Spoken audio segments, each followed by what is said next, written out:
అందరికీ హాయ్, బాగున్నారా? బేసిక్గా స్టార్ట్ చేసే ముందు ఒకటి చెప్తా. హనుమంతుడు ఉన్న చోట జై హనుమాన్ అన్న తర్వాత మన పని మొదలెడతాం, అవునా? శ్రీరాముడు ఉన్న చోట జై శ్రీరామ్ అన్న తర్వాత మన పని మొదలెడతాం, అవునా?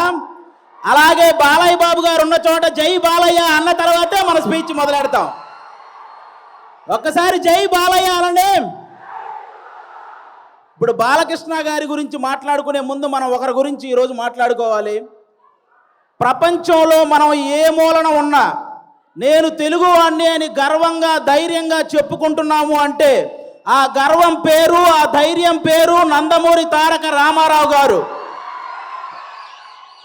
శ్రీరాముడు, శ్రీకృష్ణుడు ఈ దేవుళ్ళు ఎలా ఉంటారో మనకు తెలియదు, కానీ రామారావు గారు ఆ పాత్రలు వేసినప్పటి నుంచి శ్రీకృష్ణుడుగా ఆయన ఫోటోలే ఇంట్లో పెట్టాం, శ్రీరాముడుగా ఆయనకే చేతులెత్తి దండం పెట్టాం, అవునా కాదా? అలాగే మీరందరూ గమనించినట్టయితే మీ రామారావు గారి గురించి చెప్పాలంటే నాకు చిన్నప్పటి నుంచి ఆయన సినిమాలు ఎన్నో చూసి పెరిగా. మీరు బొబ్బిలి పులి అనే ఒక సినిమా చూసారా? మీరు లాస్ట్లో ఒక 15 నిమిషాల కోర్టు సీన్ ఉంటుంది, అది ఒక్కటి చూడండి చాలు. ఆయన గాంభీర్యం, ఆయన బాడీ లాంగ్వేజ్, ఆయన డైలాగు మాడ్యులేషన్, అలాంటి వ్యక్తిని పుట్టిన ప్రతి ఒక్కరూ స్మరించుకోవడం తప్ప మళ్ళీ అలాంటి నటులు, అలాంటి నాయకులు మళ్ళీ పుట్టరు. అలాంటి రామారావు గారి గురించి ఈరోజు బాలకృష్ణ గారి సమక్షంలో ఆయన 101వ జయంతి సందర్భంగా స్మరించుకోవటం నిజంగా అదృష్టంగా భావిస్తున్నాను sir. Thank you so much. Telugu జాతి గౌరవాన్ని రామారావు గారు కాపాడితే, రామారావు గారి గౌరవాన్ని ఒక పక్క దమ్మున్న సినిమాలు చేస్తూ ఇంకో పక్క నిజాయితీ గల రాజకీయాలు చేస్తూ కాపాడుకుంటూ వస్తున్న వ్యక్తి మన నందమూరి బాలకృష్ణ గారు. నందమూరి బాలకృష్ణ గారు మీరందరూ గమనించినట్లయితే చాలామంది బాలకృష్ణ గారు ఎవరినో కొట్టారు, బాలకృష్ణ గారు ఎవరినో తిట్టారు అని రాస్తుంటారు. కానీ బాలకృష్ణ గారు కొన్ని వేల మంది పేద ప్రజల బతుకులు నిలబెట్టారు, అది రాయాలి. సినిమాలు, రాజకీయాలు చేయటం పెద్ద విషయం కాదు, కానీ బసవతారకం అనే ఒక క్యాన్సర్ హాస్పిటల్ ద్వారా ఎంతో మంది పేదవాళ్ళకి సహాయం చేయడం అనేది నిజంగా చాలా చాలా పెద్ద విషయం, చాలా గొప్ప విషయం. ఈ సమాజంలో ఎంతమందికి భయం, బాధ్యత ఉన్నాయో నాకు తెలియదు, కానీ బాలకృష్ణ గారితో పనిచేసే ప్రతి ఒక్కరికి ఆ భయం, బాధ్యత రెండూ ఉంటాయి, ఇదైతే షూర్. అంటే బాలకృష్ణ గారి సినిమాలు చాలామందికి చాలా ఇష్టం ఉంటాయి, నాకు చాలా సినిమాలు ఇష్టం. అందులో సార్ బొబ్బిలి సింహం అని ఒక సినిమా సార్. మీరు వైట్ అండ్ వైట్ పంచకట్టుతో నడుచుకుంటూ వస్తుంటే వెనక శ్రీరాముడి శ్లోకం వస్తుంటుంది. మీనా గారు మిమ్మల్ని అలా చూస్తూ ఉండిపోతారు. నాకు తెలిసి రామారావు గారి తర్వాత మళ్ళీ పంచకట్టులో అంత అందంగా ఉండే హీరో మన బాలకృష్ణ గారు. నిజంగా మీరందరూ అదృష్టవంతులు, ఎందుకంటే ఒక జనరేషన్ వాళ్ళు మాకు గుర్తుండిపోయే సినిమాలు కావాలి అని అడిగారు. ఆదిత్య 369, అలాగే భైరవ దీపం ఇలాంటి సినిమాలు మీకు ఇచ్చారు. ఒక జనరేషన్ వాళ్ళు మేము తొడగొట్టే సినిమాలు కావాలని అడిగారు. సమరసింహారెడ్డి, నరసింహనాయుడు అనే సినిమాలు మీకు ఇచ్చారు. ఒక జనరేషన్ వాళ్ళు మేము కాలర్ ఎగరేసే సినిమాలు కావాలన్నారు, సింహ లాంటి సినిమా మీకు ఇచ్చారు. ఇంకొక జనరేషన్ వాళ్ళు మేము మేసం తిప్పే సినిమా కావాలన్నారు, లెజెండు, అఖండ, భగవంత్ కేసరి ఇలాంటి సినిమాలు మీ అందరికీ ఇచ్చారు. జనరేషన్లో మారిన బాలకృష్ణ గారి ఎనర్జీ ఏంట్రా బాబు అలా ఉందని అడుగుతుంటారు. జనరేషన్లో మారితే మనుషులు మారుతారు, టెక్నాలజీలు మారుతాయి. బాలయ్య బాబు గారి ఎనర్జీ ఎందుకు మారుతురా బ్లడీ ఫోల్ అని చెప్పండి.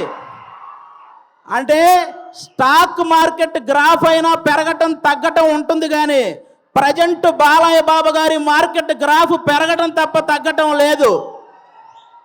అంటే అటుపక్క సినిమాల్లో అన్స్టాపబుల్, ఓటీటీలో అన్స్టాపబుల్, రాజకీయాల్లో అన్స్టాపబుల్, సేవ చేయడంలో అన్స్టాపబుల్, అనవసరంగా దూరిన వాడిని కొట్టడంలో అన్స్టాపబుల్, అవసరం అని అడిగిన వాడికి పెట్టడంలో అన్స్టాపబుల్. అలాంటి బాలకృష్ణ గారు ఈరోజు మా గ్యాంగ్స్ ఆఫ్ గోదావరి ఈవెంట్కి రావటం నిజంగా మా గ్యాంగ్స్ ఆఫ్ గోదావరి కలెక్షన్లు కూడా అన్స్టాపబుల్గా ఉండాలని మనస్ఫూర్తిగా కోరుకుంటున్నాను. మా సినిమా ఎలా ఉండబోతుంది అంటే 10 నిమిషాల్లో క్లోజ్ అయ్యే పబ్బు ముందు జై బాలయ్య అనే స్లోగన్స్ వస్తే ఎంత కిక్ వస్తుందో మా గ్యాంగ్స్ ఆఫ్ గోదావరి సినిమా అంత కిక్ ఇస్తుంది మీకు. బాలకృష్ణ గారి చేతిలో ఉన్న మైక్ స్టైల్గా అలా ఎగరేసి పట్టుకున్నప్పుడు ఎంత కిక్ వస్తుందో మా గ్యాంగ్స్ ఆఫ్ గోదావరి సినిమా అంత కిక్ వస్తుంది. బాలకృష్ణ గారు ఇంట్రెస్టింగ్గా మాట్లాడుతున్నప్పుడు మధ్యలో ఫోన్ వస్తే ఆ ఫోన్ తీసి స్టైల్గా ఇసిరేసినప్పుడు ఎంత కిక్ వస్తుందో మా గ్యాంగ్స్ ఆఫ్ గోదావరి సినిమా అంత కిక్ వస్తుంది. పద్ధతిగా ఫోటో దిగాల్సినోడు ఫోన్ తెచ్చి మొహాన పెట్టినప్పుడు బాలకృష్ణ గారు అలా తడితే మీకు ఎంత కిక్ వస్తుందో మా గ్యాంగ్స్ ఆఫ్ గోదావరి సినిమా అంత కిక్ వస్తుంది. బాలకృష్ణ గారి సినిమాల్లో సెకండ్ హాఫ్లో వచ్చే క్యారెక్టర్ మనకి ఎంత కిక్కిస్తుందో ఈ గ్యాంగ్స్ ఆఫ్ గోదావరి సినిమా కూడా అంత కిక్కిస్తుంది. ఫైనల్గా ఒక మాటలో చెప్పాలంటే మ్యాన్షన్ హౌస్ వేస్తే ఎంత కిక్ వస్తుందో మా గ్యాంగ్స్ ఆఫ్ గోదావరి కూడా అంతే కిక్కిస్తుంది. ఒక్క మాట బాలయ్య బాబు గారి పర్మిషన్తో చెప్పాలనుకుంటున్నాను. రేపొద్దున నందమూరి నటసింహం, కొణిదెల కొదమసింహం అసెంబ్లీలో అడుగు పెడితే ఎంత కిక్ వస్తుందో మా గ్యాంగ్స్ ఆఫ్ గోదావరి కూడా అంతే కిక్ వస్తుంది. ఇది మీరందరూ గుర్తుపెట్టుకోవాలని నేను కోరుకుంటున్నాను. అలాంటి బాలయ్య బాబు గారు ఈరోజు మా ఈవెంట్కి రావడం నిజంగా మా అదృష్టం. Thank you sir, thank you so much. ఈ సినిమాలో విశ్వక్సేన్ గారు ఒక 28 ఏళ్ల కుర్రాడు రత్న అనే పేరుతో థియేటర్లో చేయబోయే మాస్ జాతరను మీరందరూ రేపు 31వ తేదీ చూడబోతున్నారు. మామూలు విషయం కాదు. అతను విశ్వక్సేన్ అనే అతను సినిమాలు చేస్తే ఒకటి పెట్టిన డబ్బులు వెనక్కి వస్తాయి, లేకపోతే లాభాలు వస్తాయి, నష్టాలు మాత్రం రావు. అలాంటి పర్ఫార్మర్ అతను. 24 క్రాఫ్ట్స్ మీద పట్టున్న వ్యక్తి మన విశ్వక్సేన్ గారు. అలాంటి వ్యక్తికి ఈ సినిమా పెద్ద విజయాన్ని ఇవ్వాలని మనస్ఫూర్తిగా కోరుకుంటున్నాను.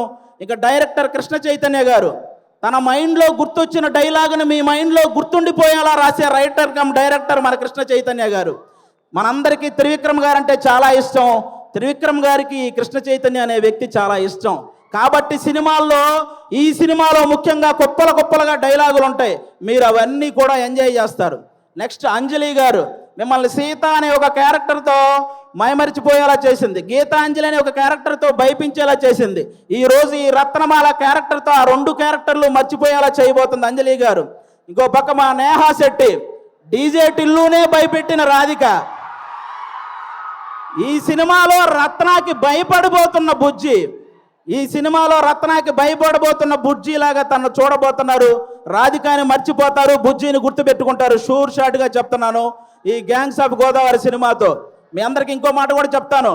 ఒక హీరోని అభిమానిస్తే ఇంకో హీరోకి వ్యతిరేకమేమో అనుకునే వాళ్ళందరికీ నేను చెప్తున్నాను, మాకు తెలుగు సినిమా అంటే పిచ్చి, తెలుగు హీరోలు అంటే పిచ్చి. అందరినీ అభిమానిస్తాం, అందరినీ గౌరవిస్తాం. తెలుగు సినిమా బాగుంటే టోటల్ అందరం బాగుంటామని భావిస్తాం. అలాంటి ఈరోజు మీరందరూ కూడా ఈ సినిమాకి వచ్చి మా సినిమాని ఆశీర్వదించడానికి వచ్చినందుకు థ్యాంక్ యూ సో మచ్. అలాగే ఈ మధ్య థియేటర్కి జనాలు రావటం కొంచెం తగ్గింది. అందరూ కూడా ఎందుకంటే ఎవరైతే ప్రేక్షకులకి అలాగే సోషల్ మీడియాలో ఉన్న రివ్యూవర్స్కి మీ అందరికీ కూడా తెలుగు సినిమాని కాపాడాల్సిన బాధ్యత మీ అందరి మీద ఉందని మనస్ఫూర్తిగా కోరుకుంటున్నాను. ప్రొడ్యూసర్స్ని దృష్టిలో పెట్టుకొని రివ్యూలు రాయాలని కోరుకుంటున్నాను. ఎందుకంటే ఒక సినిమా పోతే ఇంకో సినిమా చేయడానికి హీరో అనేవాడు మనోధైర్యం తెచ్చుకుంటే చాలు, కానీ ప్రొడ్యూసర్ అనేవాడు మనోధైర్యంతో పాటు మనీ కూడా తెచ్చుకోవాలి. కాబట్టి ఆయన గురించి ఆలోచించి ఈసారి రివ్యూలన్నీ రాయాలని, తెలుగు సినిమాని బ్రతికించాలని మనస్ఫూర్తిగా కోరుకుంటున్నాను. Once again thank you sir. Balakrishna గారు, సింహం ఆ టైంకి మిగిలి ఉన్న జంతువులన్నింటినీ వేటాడేస్తుంది. బాలకృష్ణ గారు ఆ టైంకి ఉన్న రికార్డులన్నింటినీ వేటాడేస్తూ ఉంటారు. అది బాలకృష్ణ గారు. Thank you so much. జై తెలుగు సినిమా. Thank you. అది ఒక డైలాగ్ కూడా చెప్పేరాదు బాలయ్య బాబు గారి డైలాగా ఓటీటీ అయినా సినిమా అయినా పొలిటికల్ అయినా నాన్ పొలిటికల్ అయినా ఆయన దిగనంత వరకే. Once he step in history repeats.